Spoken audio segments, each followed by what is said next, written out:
سب سے پہلے یونیورسٹیز کے کریکولم کو، ایکیڈیمک کریکولم کو ریوائز کیا جائے، ٹھیک ہے، اس کو according to the needs human being کی نیڈ کے مطابق اس کو ڈیزائن کیا جائے، جو میں بھی اس میں شامل ہوں، میں بھی روز یہی کام کرتا ہوں. سب سے امپورٹنٹ یہ ہے.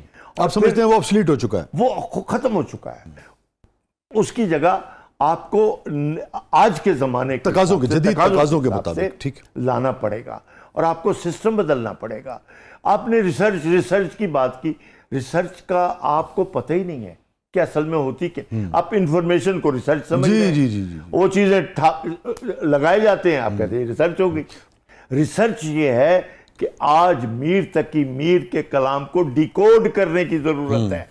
آج منٹوں کو کسی نقاد کی نہیں، انٹرپریٹر کی ضرورت ہے، جو اس کی بٹوین دا لائنز باتوں کو انٹرپریٹ کر سکے. اگر آپ صرف ٹوبہ ٹیک سنگھ کو ہی ڈیکوڈ کر دیں تو آپ کو پتہ چل جائے گا تاریخ ہے کیا، اور اس نے کس طریقے سے ایک پاگل کو کیوں اپنا سپوکس مین بنایا، اور اس کی گفتگو کتنی شعور والی گفتگو ہے. تو اسی طرح عالمی ادب میں بھی آپ کو ایسی چیزیں ملتی ہیں کہ جنہوں نے طنز کیا ہے بڑا گہرا. فرانس کی تحریریں، جرمنی تحریر، انہوں نے بڑا گہرا طنز کیا. برخت نے بہت بڑا طنز کیا ہے. کافکا کا جو ہے وہ اس کے اوپر، اس کے اندر کہ میں ایک رات سویا انسان کی شکل میں، اگلے دن میں کیکڑے کی شکل میں پیدا ہوا، کاکروچ کی شکل. تو آپ یہ دیکھیں خوفناک افسانہ. اور اسی طریقے سے ہر قوم نے اپنے سچ بولے ہیں. ہمارے رائٹرز نے بھی بولنے کی کوشش کی ہے، لیکن لکنت والا سچ ہے.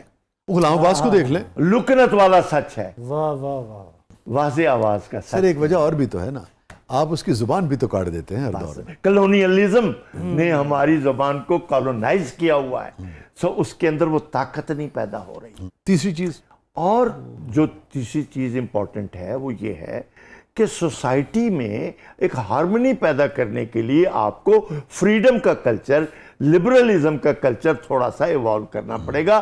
اور جو گروپس ہیں، جو ڈیوائیڈ ہے، اس کو فل کرنا پڑے گا، کیونکہ اس وقت معاشرہ شدید ڈیوائیڈ میں ہے. بہت پولرائزیشن، یعنی اتنی پولرائزیشن ہے اور اتنے گروپس بن چکے ہیں، تو وہ ایک سوسائٹی کا نقشہ نہیں بن رہا.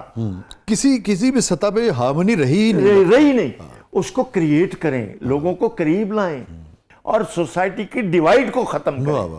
اس کو ختم کر کے اس کو ایک ایسی پلیٹ فارم پہ لائیں جہاں ہر آدمی ایک دوسرے کو سپورٹ کر رہا ہو، مل رہا ہو. جیسے ہاکی میں یا فٹ بال میں پاس دیتے ہوئے، اور پھر پوری ٹیم جو ہے وہ گول کی طرف. بہت اچھی بات کی ہے.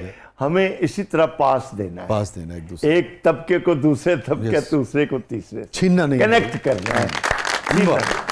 اصغر بھائی، ہیپیسٹ مومنٹ اصغر ندیم سید صاحب کی زندگی کا؟ بہت سارے ہیں. ٹھیک، پہلی کامیابی میری، کسی نے میرا ہاتھ پکڑ لیا. سید سبت حسن میرے مینٹور بن گئے، فیض صاحب میرے مینٹور بن گئے. اس سے بڑی کیا خوشی ہوگی. اسی طرح کے اور لوگ، انتظار حسین میرے دوستوں میں آ گئے، گوپی چند نارنگ. میں بہت رچ ہوں اپنے دوستوں کے حوالے سے.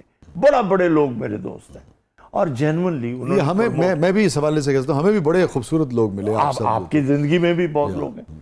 تو بس وہی لمحہ جو آپ نے فیل کیا، سمجھو وہی ہے. اور میں مس کرتا ہوں. جیسے مثال کے طور پہ میں پچھلے دنوں میں نے ایک نظم لکھی، جو بہن تھی ہماری، بھابھی تھی، امجد صاحب کی اہلیہ. تو میں سوچ رہا تھا کہ کوئی خونی رشتے نہیں تھے، مگر میں اگر 4 مہینے 2 مہینے بعد کبھی امجد بھائی سے ملنے جاؤں تو وہ خفا ہوتی تھی، لڑ پڑتی تھی. تو میں سوچ رہا تھا کہ یار وہ لوگ کہاں گئے جو ملاقات نہ ہونے پر لڑ پڑتے تھے. اصغر ندیم سید صاحب کی زندگی کا سب سے غمگین لمحہ؟ میری جب بیوی فوت ہوئی تو وہ ایک لمحہ میرے لیے، اور اس کی وجہ میں خود نہیں تھا. اس کی وجہ میں 3 بچے تھے جن کی ماں چلی گئی تھی. میری بیوی کا چلا جانا ایک اور معنی رکھتا ہے، بچوں کی ماں کا چلے جانا ایک اور معنی رکھتا ہے. لیکن آپ کا بھی تو ایک پورا وجود کا حصہ کٹ گیا ہوگا. تو ظاہر ہے وہ ایک لمحہ ایسا ہے. جہاں تک مجھے میرا حافظہ ٹھیک کام کر رہا ہے، ایک معمولی سے اپینڈکس کے آپریشن کے لیے غالباً میو ہاسپٹل گئی تھی. میں نہیں تھا. اور آپ نہیں تھے؟ میں تو جرمنی میں تھا، یو کے میں تھا. وہاں سے جب اطلاع ملی آپ کو تو یقین نہیں آیا ہوگا. میں بیٹھا تھا لندن میں دوست احباب تھے اور مجھے کچھ اندر سے اشارہ تھا کہ یہ ہونے والا ہے، دل گھبرا رہا تھا؟ بالکل اشارہ تھا، تو اسی لیے میں اس محفل میں موجود ہوتے ہوئے نہیں تھا، تو میں بار بار کہہ رہا تھا کہ میری بات کرائیں، میری بات کرائیں۔ اس وقت کچھ ٹیلی فون کا ایشو تھے، نہیں مل، پھر مل گیا، خیر پھر جو ہونا تھا۔ میرے دوستوں نے پھر بڑی مدد کی۔ یہ جو اگین یہ جو تجربہ ہے ہر شخص اپنے اپنے حساب سے بیان کرتا ہے، مگر آپ جیسی شخصیت جو لفظ سے تصویر بناتی ہے، یہ روحانی تجربہ آپ کہہ رہے ہیں، اور ایک میٹا فزیکل کنیکشن جو ہے، ایک اسپرچول کنیکشن جو ہے، اور آپ کے خیالات جو ہیں بہت سائنٹیفک ہیں زندگی کے بارے میں، اس کو کیسے بیان کریں گے؟ اس تجربے کو آپ کیسے بیان کریں گے؟ بیونڈ بہت کچھ ہے، ہماری جو پریزنس ہے اس کے بیونڈ بڑا کچھ ہے، ہم کہیں اور بھی ہیں، ہمارے قصے کہیں اور بھی چل رہے ہیں، تو یہ اللہ تعالیٰ کا ایک نظام ہے۔ اور اس کیس میں کلیئر کٹ کئی انڈیکیشنز مجھے مل چکی تھی۔ اشفاق صاحب کا ایک خط آیا، آپ کو پتہ ہے اشفاق احمد تو لاہور میں میرے ساتھ، جی جی انہوں نے ایک کارڈ، پوسٹ کارڈ میں مجھے لکھا کہ رات کو تمہاری آپا نے خواب دیکھا ہے، کہ نام لیا میری وائف کا کہ وہ ان کی طبیعت ٹھیک نہیں، اس کے بعد وہ سو نہیں سکی، پھر دعا دی کہ اللہ تعالیٰ آپ کو، وہ ابھی تک میرے پاس محفوظ ہے۔ یہ کیا تھا؟ یہ انڈیکیشن تھی۔ ٹھیک ہے، اچھا میرے بھی مشاہدے میں، مطالعے میں اور تجربے میں یہ چیزیں گزری ہیں۔ جہاں تک میں آپ کے خیالات سے آگاہ ہوں، آپ تصوف پہ بہت زیادہ شاید یقین نہیں رکھتے، اور مگر یہ جو چیز ہے اسپرچویلٹی کی، اس کو کیسے دیکھتے ہیں؟ اس کو آپ تصوف کے ساتھ جوڑتے ہیں یا اس سے الگ رکھتے ہیں؟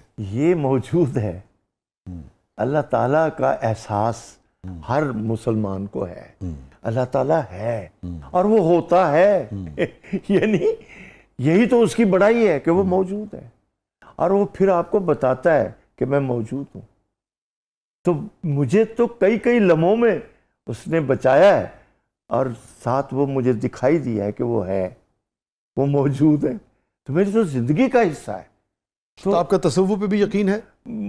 تصوف اب ایک فلسفے کے طور پر ٹھیک ہے، تو اور چیز ہے نا، ٹھیک ہے، ایک ہے جو آپ پریکٹس کر رہے ہیں، نہیں تصوف کے اندر جو روحانیت کا ایلیمنٹ ہے، بالکل ہے، کیوں نہیں ہے، آپ اس کیوں میں نہیں یقین ہے، بالکل ہے، اور اس میں کئی چیزیں سچ ہوتی ہیں۔ ہاں حضور آپ آئے، Thank you. ہمارے لیے بہت ہی Thank you عزت جی۔ کا اور محبت کا وجہ، آپ کا شکریہ کہ آپ نے میں آپ کے چینل کا مشکور ہوں، جس کی وساطت سے میری ملاقات ہوگی بہت سے لوگوں سے۔ Thank you so Thank much, you جی۔ تھینک یو سو مچ، بہت بہت شکریہ اصغر بھائی، آپ کی تشریف آوری کا سلامت رہیے۔ ناظرین یہ تھا آج کا زبردست، عموماً ایک شعر پر پروگرام کا اختتام کرتا ہوں، اور اصغر بھائی جو ہیں انہوں نے بڑی زیادتی کی ہے، انہوں نے جناب سوتیلوں والا سلوک کیا اپنی شاعری کے ساتھ، یہ میں جانتا ہوں، اس پر الگ سے کسی دن بات کریں گے۔ سو پروگرام کا اختتام اصغر بھائی سے کہتے ہیں کوئی ایک آدھ شعر اگر انہیں یاد ہو، ویسے نظم کے بنیادی طور پہ شاعر ہیں یہ، مگر اگر یاد ہو سر اس پہ اختتام کرتے ہیں۔ نہیں، بس ایک مصرع ہے ایک نظم کا جو میں نے 14 اگست کے اوپر لکھی تھی، میرے مجموعے میں موجود ہے، اس کی اوپننگ لائن ہے، اس وقت پاکستان 60 برس کا ہوا تھا، تو میرے مجموعے میں مسافر 60 برسوں سے ابھی تک گھر نہیں پہنچے، کہیں پر بھی نہیں پہنچے، یہ ایک نظم ہے۔ اس کے بعد کیا کہوں ناظرین، مسافر 60 برسوں سے ابھی تک گھر نہیں پہنچا، اللہ کرے کہ اس بھٹکتے ہوئے مسافر کو منزل اور گھر نصیب ہو جائے۔ اجازت دیجیے، اللہ حافظ۔